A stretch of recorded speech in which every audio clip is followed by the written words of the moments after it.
Este es el video 19 y a la vez es el cero, a manera de marcar un antes y un después.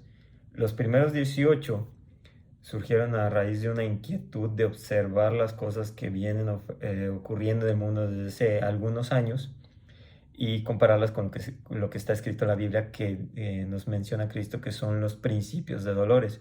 No es el Apocalipsis, sino lo que vendría antes de. ¿Sí? Muy rara vez cité al Apocalipsis en los textos, en los videos anteriores. Entonces, si alguien quiere saber qué pasa en el Apocalipsis, pues lea Apocalipsis. En este caso son el preámbulo de los principios de dolores, nuevamente como mencionaba, y no es el Evangelio como tal, ¿sí? No era la intención, hasta cierto punto sí, ¿no? Pero no toqué los temas que, digámoslo así, pudiera tomarse en cuenta como que, estoy hablando de que por Cristo es algo y desarrollarte ese tema como tal. Simplemente di pautas de cosas que están escritas en la Biblia y las contemplé. Digamos que las cosas que si nosotros seguimos el Evangelio, se evitaría lo que viene en Isaías y que Cristo lee en Lucas. ¿Sí? Pongo ese ejemplo cuando en Lucas Cristo entra a una sinagoga y leen el libro de Isaías, él busca la parte donde está escrito la profecía del Mesías, ¿no? Que vendría a predicar el año agradable del Señor y el día de la ira. Sin embargo, cuando Cristo lee ese mismo capítulo, lee textual, omite el día de la ira con pleno conocimiento. ¿Sí? Quiero recalcar esas dos cosas. Un año de la buena voluntad de Dios y el día de la ira.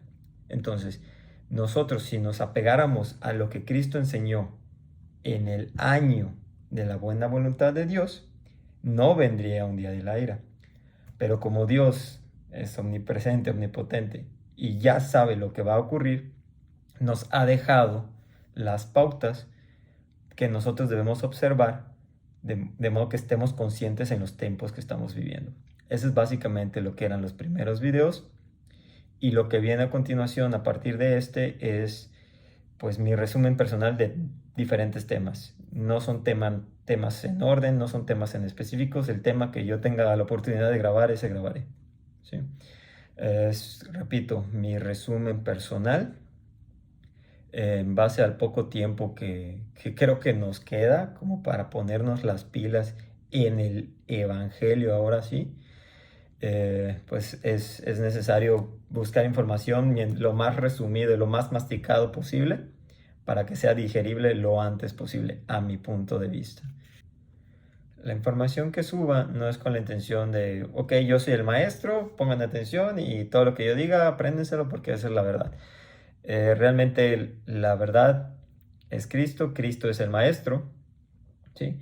Y si yo pusiera un ejemplo, es como que si el maestro de la clase saliera del salón y dijera, pronto es el examen, y se vaya a su casa. Entonces, nosotros al vernos en esa situación de, no dijo cuándo es, pero pues hay que estar estudiando, volteo a ver un lado, volteo al otro, y pues resulta ser que los compañeros están haciendo planes para ir al cine, ir a jugar fútbol o cualquier otra actividad ajena a estudiar para el examen. ¿Sí? Entonces, y yo con ganas de interiorizarme en lo que pudiera venir en el examen, me pongo a leer el libro y digo, oye, pues no entiendo esto. Y le pregunto a mi compañero de al lado y pues me dice, oh, pues yo lo entendí de esta forma. ¿Tú entendiste que hay rapto o no hay rapto? Bueno, yo entendí que el rapto es al principio de la tribulación. Otro dice, no, no, no seas tonto, yo entendí que es al final, ¿no? Y otro dice, ¿qué es el rapto, no? O sea, la idea aquí es que hay muchas denominaciones entre los mismos cristianos. A pesar de que todos estamos en el mismo salón de clases, con el mismo maestro, cada quien entendió a su manera. Y sin embargo, hay una disputa que no debía de existir, que es, tú estás mal y yo estoy bien.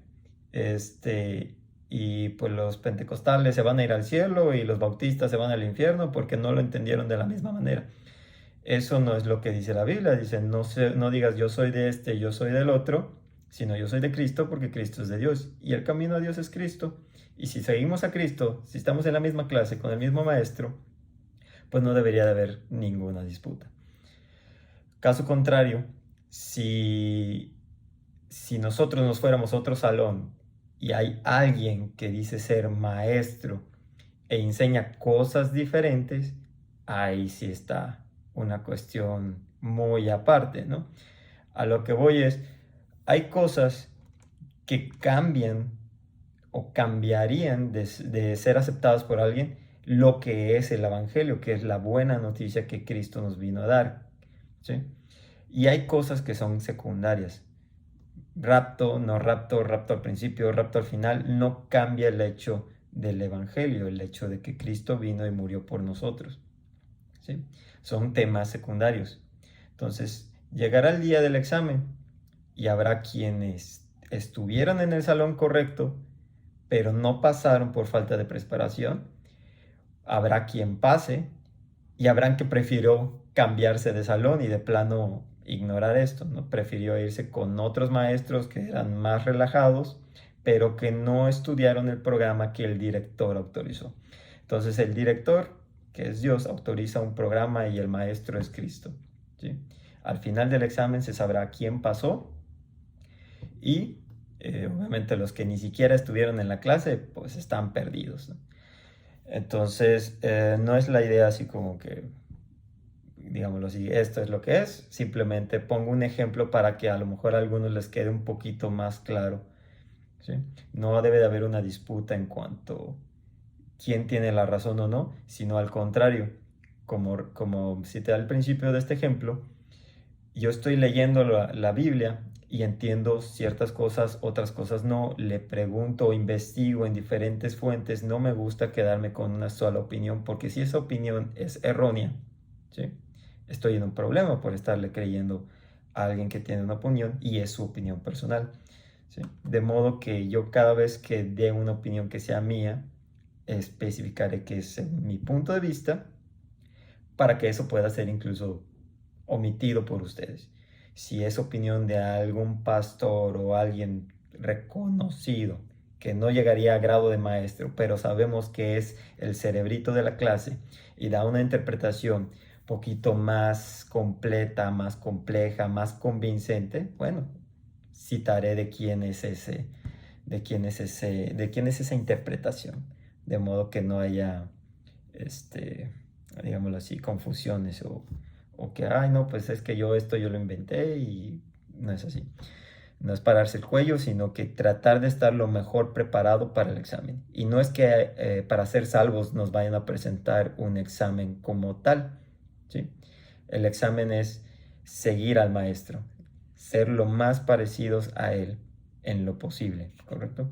No es, fue un ejemplo a manera de entender la información que yo maneje es la información que yo entendí, que yo leí, que yo en mi Biblia de estudios pude sacar, la información que he comparado con otras versiones, con otras interpretaciones, y ustedes analicen y vean cuál es la que le conviene. Siempre y cuando, y esto es muy importante, no nos salgamos del salón, no nos cambiemos de maestro, no nos vayamos por otro camino porque por otro camino es camino de muerte y perdición. Entonces, eso, ustedes podrán decir, ay, ¿por qué no podría yo irme con otro maestro? Para las personas que quizás están viendo este video y sean ateos y todo, la intención de los videos que siguen será explicar el por qué Cristo y no alguien más, ¿sí? El director, después del examen, dirá, los de este salón están reprobados, los del otro salón están reprobados, independientemente del maestro que hayan tenido, o pseudo maestro, y de los del salón que estuvieron con el maestro que era Cristo, veremos quién realmente le puso atención. Y ahí sabremos quién será reprobado o no. Quisiera recalcar esto porque pudiera prestarse a una gran confusión y es el hecho de que la salvación es por fe y no por obras. Y de eso no lo plantearé aquí porque pues, puedo tardarme horas hablando simplemente de ese tema. Entonces, la referencia que yo hice en el ejemplo es nada más como para que si nosotros debemos de ser como el maestro, pues en el libro dice cómo es el maestro, pero si nosotros no leemos el libro, pues cómo lo conoceremos, ¿no? Entonces, básicamente a eso me refiero en el ejemplo. No quiero que alguien salga por ahí diciendo que mientras más estudio la Biblia, me gano el cielo, ¿no? O que mientras más conozco, más versículos me sé de memoria, o más cosas hago para agradar a Dios, ahí es donde yo me gano el cielo, sino que la salvación es por la misericordia de Dios. Pero, repito, si la intención es que seamos como el maestro, pues hay que conocerlo y hacer lo que al director de la escuela le gusta. Entonces, básicamente, y aclarando eso, solo me queda dar como que las instrucciones de los videos, por así decirlo. A menudo yo veo la Biblia como una telaraña, los versículos, toda la información que presenta es como una telaraña que está organizada de una forma en que todo se relaciona. No puedo leer un versículo sin que me vengan a la mente otros dos o tres mínimo, ¿sí? Porque todos usan alguna palabra que se conecta o te traslada a otro, ¿sí? Muchas veces pueden decir, es que eso es sacar de contexto ese versículo. Y sí, muchas veces por eso precisamente hay diferentes interpretaciones. Sacamos de contexto. Y yo caigo en ese error, todos caen en ese error. Pero ciertamente hay muchas veces que la misma Biblia nos da ejemplos de profecías cumplidas que no están en el mismo contexto. Son cosas diferentes de las cuales está hablando. Y sin embargo, una o dos palabritas por ahí nos conectan con otro versículo del cual realmente está hablando, ¿sí? Parábolas, profecías, todo eso, muchas veces simbólicas, nos trasladan de un versículo al otro que en contexto no tienen nada que ver, ¿sí? Entonces, a manera de ejemplo, he puesto esta como telaraña. Básicamente agarré un versículo central, que fue el versículo en Hebreos 9, y separé las palabras clave de ese versículo, por así decirlo. Quité los artículos, ¿no? Entonces, ¿de qué forma esa palabra clave se relaciona con otros versículos, ¿no? Y esa relación me hace tener un entendimiento, un general, digámoslo así. Obviamente agarré 5 versículos así de manera rápida, este, prácticamente de las 5 palabras clave o base de Hebreos. Busqué versículos en otros libros donde tuvieran esas palabras e hice una conexión. Repito, a manera de ejemplo rápido, en 10 minutos más o menos hice eso, pero yo creo que con esta imagen pudiéramos darnos una idea acerca de cómo entre sí los versículos se van relacionando. Ok, aquí agarré, como dije, ya 5 versículos. Imagínense que en vez de 5 son los miles de versículos que tiene la Biblia, todos dispersos de manera de rayos de bicicleta, por así decirlo, ¿sí? Todos relacionados unos con otros por una o más palabras. Y eso nos da, digámoslo así, una relación con respecto a un tema, ¿sí? Pues a manera de ejemplo rápido, voy a poner los versículos en la pantalla, si no es que ya lo hice. Y ese es otro punto que quería tratar. La gran mayoría de la información, para no hacer el video tan largo, la voy a poner en la pantalla y no la voy a mencionar. Ya sea que la cite, pero no la lea por completo para que ustedes la lean, le pongan pausa y lo lean si es necesario. Si confían en que yo estoy citando un versículo textual, se van a llevar una decepción. Entonces, mejor que lo lean. Si yo lo cito, lo lean. O si simplemente ni siquiera lo cito, porque me vino a la mente en este momento y lo pongo, es para que lo lean y ustedes hallarán la relación entre lo que estoy diciendo y ese versículo. Entonces, pondré estos versículos sin leerlos y ya nada más sabrán que de Hebreos saqué las palabras pacto, muerte, transgresión y llamados. Entonces, en Génesis se menciona un pacto, en en Deuteronomio se menciona un pacto, entonces pacto va relacionado entre sí. Puede estarse refiriendo a un mismo pacto o a diferente pacto, pero es la misma palabra, ¿no? Entonces, por ejemplo, hay otra palabra que es fiel, que se relaciona nada más en 2 versículos. Y, por ejemplo, tenemos muerte, castigo, exterminio, mandamiento y juzgar, ¿no? Entonces, ahí hay una relación entre lo que dice Deuteronomio, ¿sí? Acerca de los mandamientos, el hecho de lo que dice Apocalipsis, que es juzgar, lo que dice Hebreos, que es muerte, castigo y exterminio, que viene en Salmos y en Génesis, ¿correcto? Entonces, por ejemplo, yo puedo hallar una relación también entre transgresión, que viene en Hebreos, Salmos, que viene transgresión. ¿Transgresión de qué? De los mandamientos que vienen en Deuteronomio, ¿sí?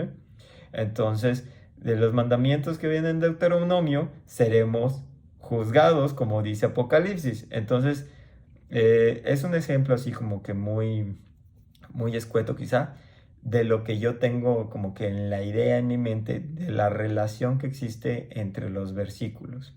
A manera de ejemplo, cuando terminé de ese pequeño, digámoslo así, esa pequeña telaraña, me vino a la mente, pues hubiera hecho algo así, pero de la roca, ¿no? Puedo agarrar un versículo de la roca donde Moisés golpea la roca y de la roca salió agua vida. ¿Sí? Eso pasó en el desierto tantos miles de años antes de Cristo, ¿no?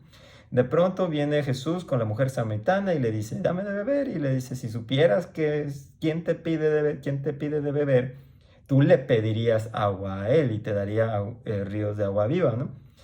Entonces, ahí estamos hablando en el desierto en las dos situaciones, sí, pero uno es Moisés y el otro es Cristo miles o cientos de años después, ¿no?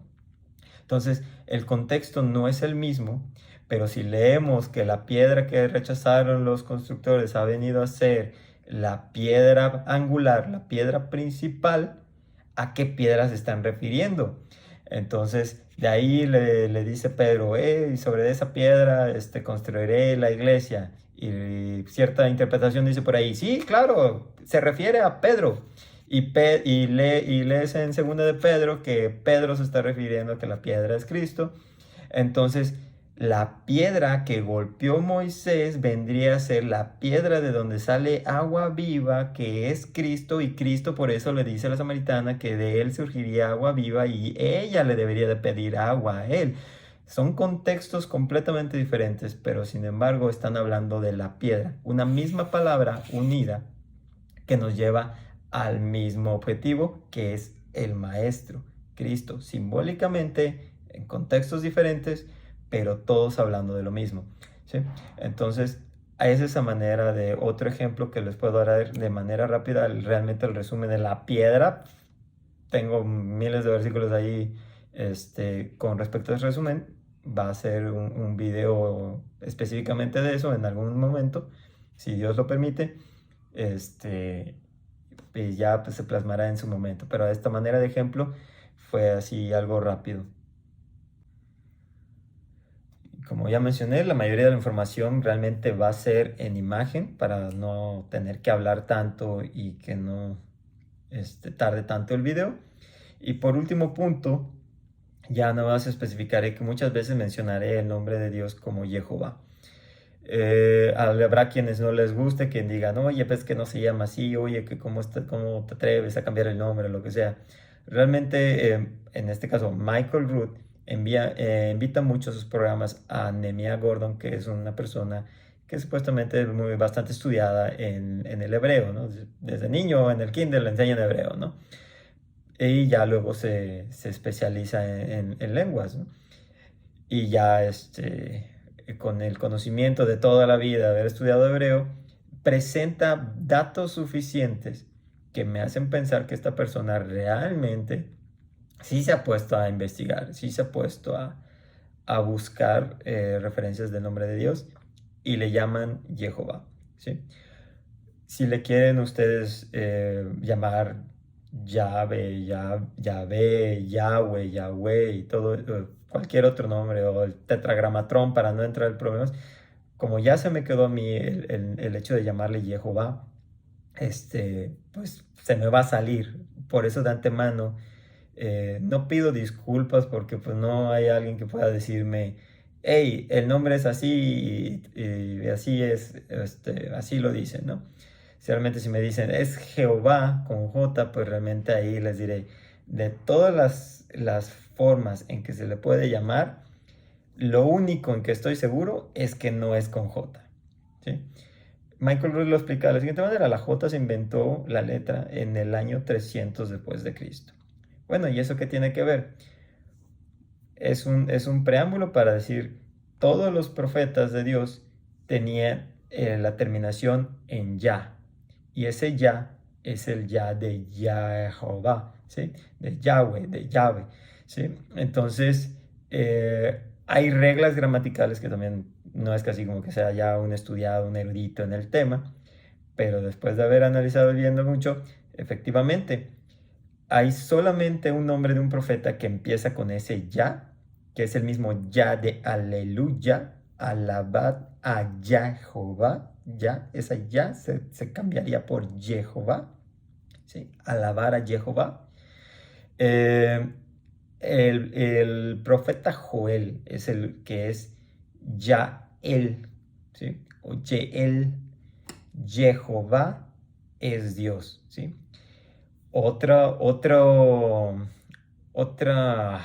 se me fue la palabra, excepción a la regla es precisamente Yeshua, Jehová Yoshia, ¿sí? Entonces, aleluya, Yermeyah, Yermeyahu, Sejariahu, y así sucesivamente, todos terminan con el nombre de Dios. Por eso todos los profetas tienen Jehová, esto, Jehová, lo otro, en sus nombres, ¿sí? Todos los profetas tienen nombre Jehová. Y Cristo no es la excepción. Lo que sí es la excepción a la regla gramatical de que siempre va a estar al final, cuando en el caso de Yeshua está al principio. A lo mejor no queda muy claro, es nada más una forma de decir, se me va a salir decirle Jehová, y no es como con el afán de llevarle la contraria a alguien más o a alguien diferente. Hay una gran controversia con ese tema. Ese es uno de esos temas que yo puedo plantear igual por horas, y sin embargo no va a faltar quien digan está mal, no es así. Entonces yo me apego un poquito, me inclino un poquito a los, digámoslo así, pruebas que maneja Nemia Gordon cuando sale en el programa de Michael Root, donde le llaman Jehová.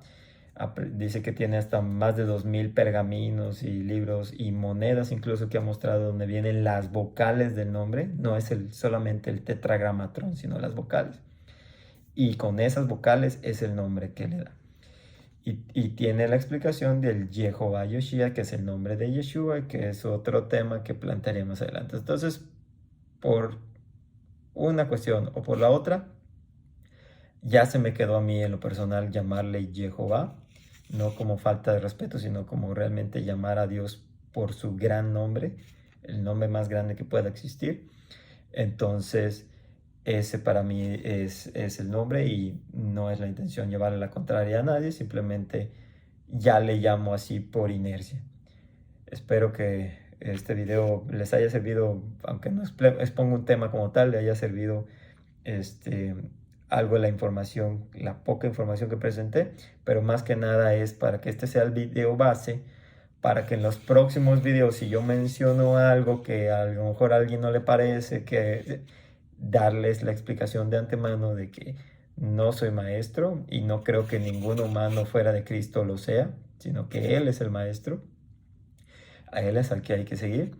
Entonces nadie está exento de cometer errores, de interpretar de una manera diferente, y de las pocas cosas que he aprendido mientras leo la Biblia, el tiempo que llevo leyéndola, que realmente no es mucho, pero sí me he dedicado, yo creo que más que el promedio de gente, es que cuando un versículo tiene dos o más interpretaciones, no es porque estén mal las dos o más interpretaciones, sino que todas son correctas. Si dijera ahorita, levanten la mano, ¿quién cree que Dios es perfecto y hace cosas perfectas? Yo creo que todos estaríamos de acuerdo con eso. Entonces Dios pone ciertos candados a las cosas, de modo que si alguien la interpreta de una forma y alguien la interpreta de otra forma, es para que más personas lleguen a Él, aunque sea por diferentes caminos. Es la forma en la cual Dios hace que está presente en todo, a pesar de que muchas cosas pudieran ser contrarias, te llevan al mismo camino que es Él. Y eso es lo magnífico de que cuando lees la Biblia, empiezas a tener un poquito y captas algo de alguna manera y viene otra persona y te dice, no, yo lo entendí así, te das cuenta que las dos son correctas y llegas a una misma conclusión que es el mismo. Entonces eso es perfecto para mí y eso es magnífico y es lo que me encanta de la Biblia. En manera personal, a menos que sea algo netamente contradictorio, que tú digas, no puede ser blanco y negro a la vez, bueno, ahí estaríamos de acuerdo, ¿no? Alguno debe estar mal. Pero cuando son temas de que el rapto es el inicio del animal y otro dice que al final, ¿qué tal si los dos están en lo correcto y realmente uno se van al principio y otro se van al final por alguna situación? Eso se verá en algún momento, pero, pero hay varias teorías y no necesariamente una tenga que estar bien y la otra mal, sino que pueden ser complementarias. Y eso sería en muchas de las ocasiones. Y por último, si alguien tiene algún comentario cerca de un versículo o información que quisieran ampliar y ponerlo en comentarios, estaría excelente. Al igual que si tienen otra versión completamente diferente y pueden ponerlo en comentarios como para que yo siga complementando mi resumen, ese sería como que uno de los propósitos para mí de hacer estos videos. Y pues de antemano muchas gracias y bendiciones.